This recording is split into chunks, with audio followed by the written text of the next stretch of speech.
नमस्कार दोस्तों, ग्लोबल ज्ञानी की एक और फ्रेश वीडियो में आप लोगों का बहुत बहुत स्वागत है। दोस्तों, इस वीडियो में हम लोग बात करने जा रहे हैं कक्षा 11वीं का जो हिंदी विषय का पेपर है इसको। चलिए तो स्टार्ट करते हैं आज की इस वीडियो को। पहला क्वेश्चन आप यहाँ पर देखेंगे। पहला हमारा बहुविकल्पीय क्वेश्चन है। क्वेश्चन लिखा हुआ है हमारा यहाँ पर, वे आंखें कविता में कवि ने किसके व्यतीत जीवन की चर्चा की है। तो दोस्तों, इस कविता में कवि ने जो किसान है उसके जीवन की चर्चा की थी।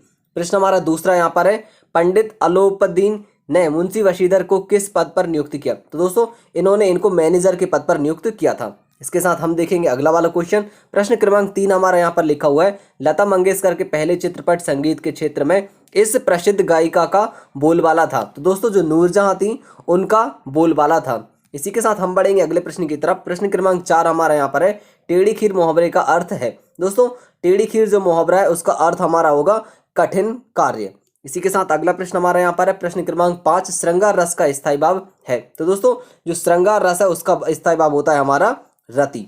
इसी के साथ हम बढ़ते हैं अगले प्रश्न की तरफ। अगला प्रश्न हमारा यहाँ पर है रिक्त स्थान। दोस्तों, हमें रिक्त स्थान की यहाँ पर पूर्ति करेंगे। पहला क्वेश्चन देखते हैं, हमें यहाँ पर लिखा हुआ है, कबीर भक्ति काल की रिक्त स्थान धारा के कवि थे। तो दोस्तों, जो कवि थे वह निर्गुण धारा के कवि हैं। इसी के साथ अगला प्रश्न हमारा यहाँ पर लिखा हुआ है, रिक्त स्थान बचपन से ही बड़ा बुद्धिमानी था। दोस्तों, मैं आपको यहाँ पर बता दूं, मोहन जो था वह बचपन से ही बड़ा बुद्धिमानी था। अगला प्रश्न हमारा यहाँ पर है, मरुभूमि में रेत की सतह के नीचे रिक्त स्थान पत्थर की एक पट्टी चलती है। दोस्तों, खड़िया पत्थर की जो पट्टी है वह चलती है। हम अगले प्रश्न को देखेंगे। अगला प्रश्न हमारा यहाँ पर है, यह गौतम और गांधी का रिक्त स्थान है। तो दोस्तों, मैं आपको यहाँ पर बता दूं, यह गौतम और गांधी का देश है।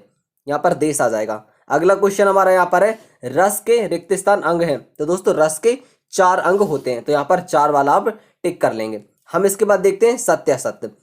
हेलो बच्चों, पढ़ाई में डाउट्स आते हैं, घबराइए मत, सबका सॉल्यूशन है डाउट नट। दोस्तों, अगर आप किसी सवाल में अटक गए हैं या आपसे सोल्व नहीं हो पा रहा है तो बस आपको उस क्वेश्चन का फोटो लेना है, उसे क्रॉप करना है और 5 सेकंड के अंदर अंदर आपको उसका वीडियो सॉल्यूशन मिल जाएगा। फिर चाहे आपका सवाल होमवर्क का हो, सीबीएसई बोर्ड का हो, यूपी, बिहार, महाराष्ट्र, राजस्थान, एमपी या अदर किसी स्टेट बोर्ड का हो, चाहे आईआईटी, जेई, नीट या क्लास 6 से लेकर 12 तक किसी भी क्लास का हो, इन सभी सवाल के जवाब आपको मिलेंगे डाउटनट ऐप पर। फिर चाहे कोई भी सब्जेक्ट हो, फिजिक्स, केमिस्ट्री, मैथ, बायोलॉजी, आपको सभी सवालों के जवाब मिलेंगे डाउटनट पर। साथ ही आप डाउटनट ऐप पर पढ़िए कोटा की बेस्ट फैकल्टी जैसे जीवी सर, एनजे सर, आकांक्षा मैम, प्रिंस सर जैसे टॉप टीचर से, यानी अब पूरी पढ़ाई होगी डाउटनट ऐप पर। 3 करोड़ से ज्यादा स्टूडेंट डाउटनट ऐप पर स्टडी कर रहे हैं, तो जाइए आप भी इंस्टॉल कीजिए डाउटनट ऐप।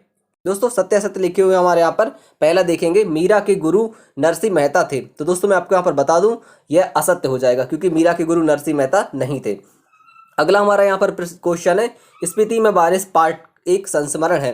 तो दोस्तों, यह भी हमारा असत्य हो जाएगा। अगला क्वेश्चन हमारा यहाँ पर है, डायरी हमारी सबसे अच्छी मित्र होती है। तो यह बिल्कुल सत्य हो जाएगा, डायरी हमारी जो है वह सबसे अच्छी मित्र होती है। इसके बाद अगला क्वेश्चन हमारे यहाँ पर है, लोकोक्ति को कहावत भी कहते हैं। तो दोस्तों, ये भी बिल्कुल सत्य हो जाएगा। इसके बाद हम बढ़ेंगे अगले प्रश्न की तरफ। प्रश्न क्रमांक 5 हमारा यहाँ पर लिखा हुआ है, खंड काव्य में जीवन का समग्र अंकन होता है। तो दोस्तों, समग्र अंकन इसका यहाँ पर होता है, यह बिल्कुल असत्य हो जाएगा।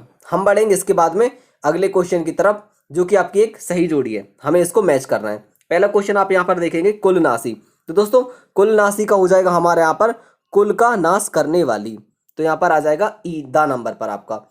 और उसके बाद हमारा होगा रुद्री पाठ। तो दोस्तों, रुद्री पाठ शंकर की आराधना से, तो यहाँ पर आपका जो पहला वाला है वो इससे सही हो जाएगा। राजस्थान की रजत बूंदें। दोस्तों, राजस्थान की रजत जो बूंदें हैं वह कौन होगी, हमारी अनुपम मिश्र। इसके बाद हम देखेंगे अगला वाला।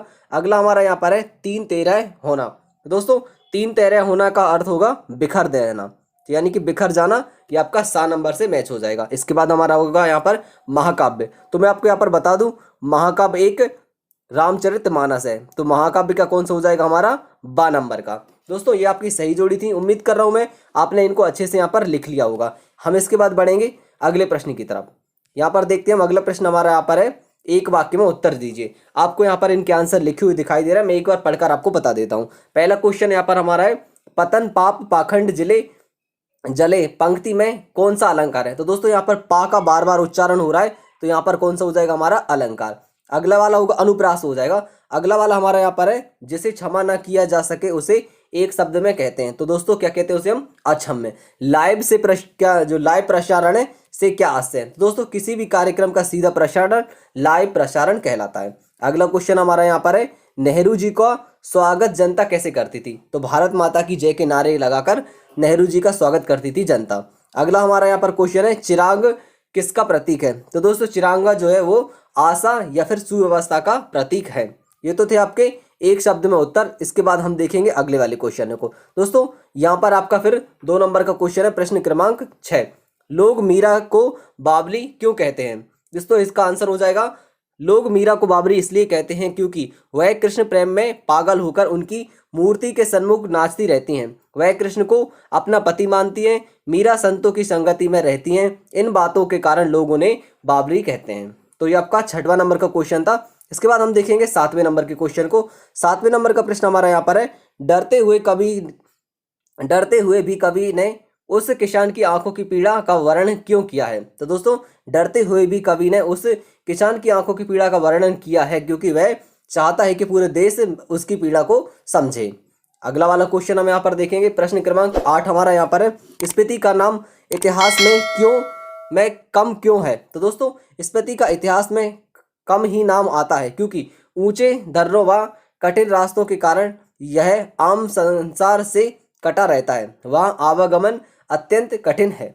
इसके बाद हम बढ़ेंगे प्रश्न क्रमांक 9 की तरफ। प्रश्न क्रमांक 9 हमारा यहाँ पर है, चेजारो अपने सिर की रक्षा कैसे करते हैं? दोस्तों चेजारो अपने सिर पर कांसे, पीतल या अन्य किसी धातु के बर्तन को टोप की तरह पहन लेते हैं। यह टोप ऊपर से पड़े कंकड़, पत्थर या अन्य वस्तु से उनके सिर पर की रक्षा करता है। दोस्तों हमारा प्रश्न क्रमांक 9 कंप्लीट हुआ। प्रश्न क्रमांक 10 को हम यहाँ पर देखेंगे। लिखा हुआ है हमारा यहाँ पर, अजंता की गुफाएं किस शताब्दी की हैं? तो दोस्तों 2री शताब्दी DC में आरंभ करते हुए और 6वीं शताब्दी AD में जारी रखते हुए अजंता तथा एलोरा की गुफाओं में बुद्ध धर्म द्वारा प्रेरित और उनकी करुणामय भावनाओं से भरी हुई शिल्पकला और चित्रकला पाई जाती है, जो मानवीय इतिहास में कला के उत्कृष्ट अनमोल समय को दर्शाती है। इसी के साथ हम बढ़ेंगे अगले प्रश्न की तरफ। प्रश्न क्रमांक 11 हमारा यहाँ पर लिखा हुआ है, लोग किस क्षेत्र को 6 BC के नाम से जानते हैं? तो दोस्तों जैसलमेर जो क्षेत्र है, यानी कि जैसलमेर जिले के एक गांव खंडेरों की डाड़ी में एक सोवियत कुइयां थीं। लोग इस क्षेत्र को 6 BC या फिर 6x20 कहते हैं। इस पट्टी का पार भी कहा जाता है। जैसलमेर तथा बाड़मेर के कई गांव पार के कारण ही आबाद है। दोस्तों प्रश्न क्रमांक हम यहाँ पर देखेंगे 12 को, पत्रकारिता से आप क्या समझते हैं? दोस्तों पत्रकारिता आधुनिक सभ्यता का एक प्रमुख व्यवसाय है जिसमें समाचारों का एकत्रीकरण, लिखना, जानकारी एकत्रित करके पहुंचाना, संपादित करना और सम्यक प्रस्तुतिकरण आदि सम्मिलित हैं। आज के युग में पत्रकारिता के भी अनेक माध्यम हो गए हैं, जैसे अखबार, पत्रिकाएं, रेडियो, दूरदर्शन, वेब पत्रकारिता आदि। इसके बाद हम बढ़ते हैं प्रश्न क्रमांक 13 की तरफ।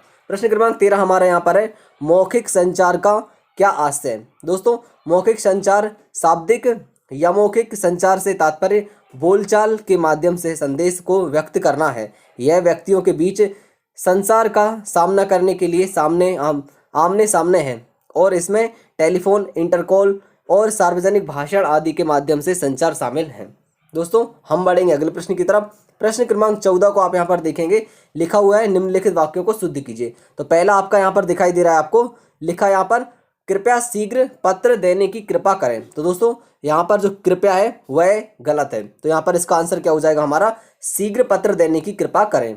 अगला वाला देखेंगे, यहाँ पर लिखा है, श्री कृष्ण के अनेकों नाम हैं। तो दोस्तों श्री कृष्ण के अनेकों नाम है, इसको आप अनेकों ना लिखकर लिखेंगे श्री कृष्ण के अनेक नाम हैं। तो आपको नीचे वाले जो दिखाई दे रहा है यह बिल्कुल सत्य हो जाएंगे। इसके बाद हम बढ़ते हैं अगले प्रश्न की तरफ। अगला क्वेश्चन हमारा यहाँ पर है प्रश्न क्रमांक 15, व्यंजना शब्द किसे कहते हैं? उदाहरण सहित लिखिए। दोस्तों जिस शब्द का अर्थ बोध कराने की शक्ति हो तो उसे शब्द शक्ति कहते हैं, तथा शब्दों के अर्थ को जिन नीतियों से ग्रहण किया जाता है उन्हें शब्द शक्ति कहते हैं। जैसे कि नरेंद्र मोदी भारत के शेर हैं, इसलिए इस वाक्य में व्यंजना शब्द शक्ति है। हम बढ़ते हैं इसके बाद अगले प्रश्न की तरफ। प्रश्न क्रमांक 16 देखेंगे हम यहाँ पर, मियाँ नसीरुद्दीन को नवाबियों का मसीहा क्यों कहा जाता है? तो दोस्तों जो मियाँ नसीरुद्दीन को नानबाइयों का मसीहा कहा जाता है क्योंकि वे साधारण नानबाई नहीं हैं, वे खानदानी नानबाई हैं। अन्य नानबाई रोटी केवल पकाते हैं पर मियां नसरुद्दीन अपने पेशे को कला मानते हैं, उनके पास 56 प्रकार की रोटियां बनाने की हुनर है। ये तो आपका 16वें नंबर का प्रश्न था। आप यहाँ पर देखेंगे 17वें नंबर का क्वेश्चन। दोस्तों आप एक काम कीजिए, वीडियो को यहीं रोक दीजिए और 17वें नंबर का जो क्वेश्चन का आंसर है आप यहाँ से उसको नोट कर लीजिए। दोस्तों इसके बाद हम देखेंगे अगले वाले प्रश्न को, प्रश्न क्रमांक 18। यहाँ पर लिखा हुआ है राजस्थान की रेत की विशेषताएं लिखिए। इस आंसर को भी आप लिख लेंगे। दोस्तों वीडियो को आगे बढ़ाएं उससे पहले मेरी आपसे रिक्वेस्ट है, यदि अब तक आपने चैनल को सब्सक्राइब नहीं किया तो जरूर कर लीजिए, क्योंकि आपके बाकी के विषयों के आंसर भी आपको एक एक करके उपलब्ध कराए जा रहे हैं, जिसे आप डिस्क्रिप्शन में देख सकते हैं, लिंक देखने को मिल जाएगी आपको। इसके साथ साथ मैं आपको बता दूं जो प्लेलिस्ट है आपको वहां पर सारे प्रश्न बैंक का आपको जो पेपर है उनके आंसर आपको देखने को मिल जाएंगे।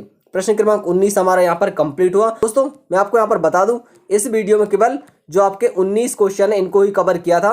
इसके बाद अगली वीडियो में हम बाकी के क्वेश्चनों को कवर करेंगे। साथ में मैं आपको बता दूं आपके बाकी के विषयों के भी आंसर आपको उपलब्ध कराए जा रहे हैं, तो आप चैनल को जरूर सब्सक्राइब करके रखें। वीडियो देखने के लिए आप सभी का बहुत बहुत धन्यवाद। Thank you.